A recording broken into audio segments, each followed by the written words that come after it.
हरे कृष्ण। चैतन्य महाप्रभु का जन्म नवद्वीप में हुआ। आइए हम वहाँ के बारे में कुछ जानें। जाह्नवी द्वीप के बारे में। जाह्नवी द्वीप कहाँ है और इसकी महिमा क्या है कि वह जयो जयो गौरा चाँदे आरती का शोभा जाह्नवी तट बने जग मन लोभा। ये जाह्नवी जो स्थान है इसके बारे में पता करते हैं। यूट्यूब में आपका स्वागत है। ब्रज में 12 बने हैं, उनमें एक वन का नाम है भद्रवन। भद्रवन और जाह्नवी द्वीप में कोई अंतर नहीं है। इस स्थान का नाम जाह्नवी द्वीप क्यों पड़ा? इस स्थान पर जाह्नवी मुनि ने तपस्या की।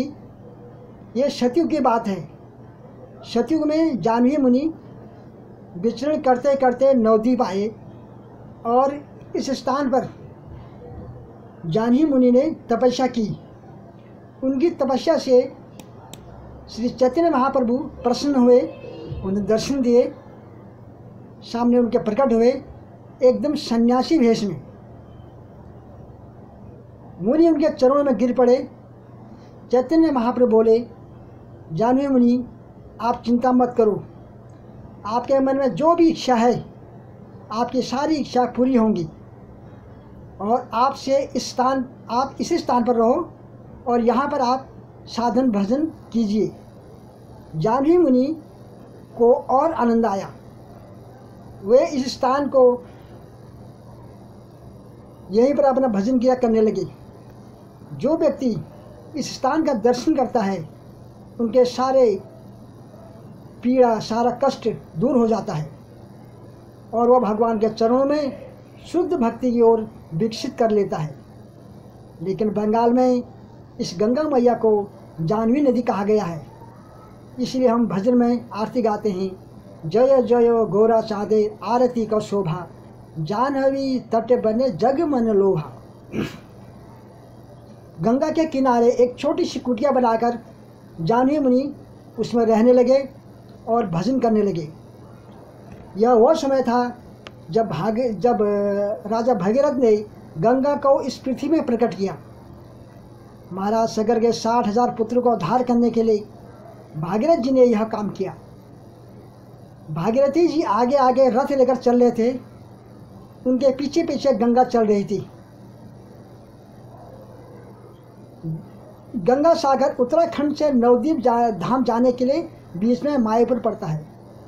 यहाँ पर जाह्नवी ऋषि एक स्थान में बैठकर आचमन का पात्र लेकर बैठे थे। उतने में गंगा बड़ी बेग से आई और इनका आचमन का चम्मच और कटोरा जो गिलास आचमन का उसको बहा ले गई। जाह्नवी ऋषि ने जो आंखें खोली, वो तो तपस्या में बैठे थे, जो आंखें खोली तो देखा आचमन और चम्मच नहीं है।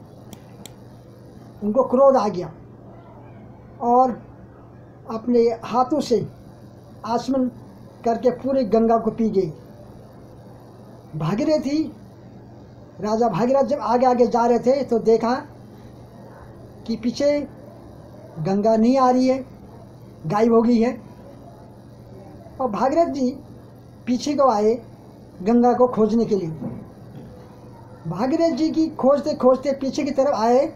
उन्होंने जाह्नवी ऋषि मुनि को देखा और उनको पूछा, महाराज गंगा मेरे पीछे पीछे आ रही थी, आपने देखा वो गायब हो गई है। जाह्नवी मुनि बोले, हाँ मैं उस गंगा को पी गया हूँ। भागीरथ ने कहा, गंगा को पृथ्वी पर लाने के लिए मैंने इतना कठिन परिश्रम तपस्या किया,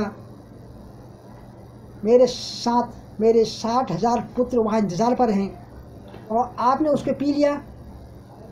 मुनि ने कहा, हाँ मेरे गिलास और चम्मच बहा के ले गया। भागीरथ जी मुनि पर गुस्सा नहीं किया और न ही झगड़ा किया। भागीरथ जी को तपस्या करने का अभ्यास था ही, तो उन्होंने जाह्नवी मुनि की सेवा में लग गए। अब जाह्नवी मुनि की सेवा करते करते मुनि खुश हो गए और बोले, बच्चा क्या चाहिए? भागीरथ जी बोले, आपने जो गंगा पी है उसको बाहर निकालो। जाह्नवी ऋषि ने अपनी जान काट कर गंगा वहाँ से निकाली।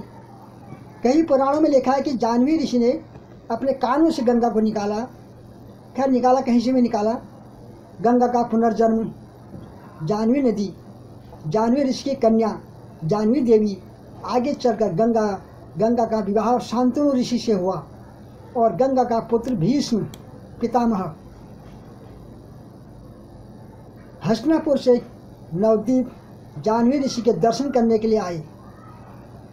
जाह्नवी ऋषि ने भीष्म पितामह को अपनी कुटिया में कुछ दिन रखा और भीष्म पितामह ने यहाँ पर धर्म का ज्ञान सीखा, धर्म के बारे में ज्ञान प्राप्त किया।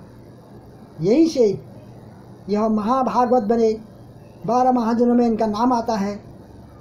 जो ज्ञान प्राप्त किया यही ज्ञान बाणों के शैया पर लेटे हुए महाराज युधिष्ठिर को दिया और यहीं पर भीष्म पितामह ने चैतन्य महाप्रभु का दर्शन किया।